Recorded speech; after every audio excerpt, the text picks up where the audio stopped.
ইমাম যদি সভাপতির বয়ে সুদের আলোচনা না করে, এটা ইমাম না, ইমাম না। কথা বলো ঠিক কিনা? এতে কিসের ভয় করবে কোন মুসলমান, কোন ইমাম? আরে যদি আলেম হয়ে থাকে, মুফতি হয়ে থাকে, মুহাদ্দিস হয়ে থাকে, এইটা সুদের আলোচনা করব, ঘুষের আলোচনা করব, হারামের আলোচনা করব?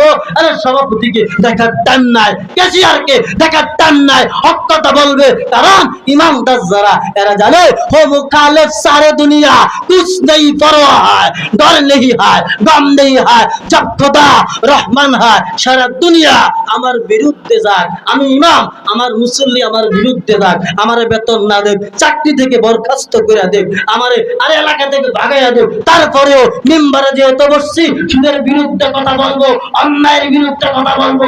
আমি সভাপতিকে টাকা টান চাই, এই টাইম আমার হাতে গোনার সময় নাই। কথা বলো ঠিক কিনা?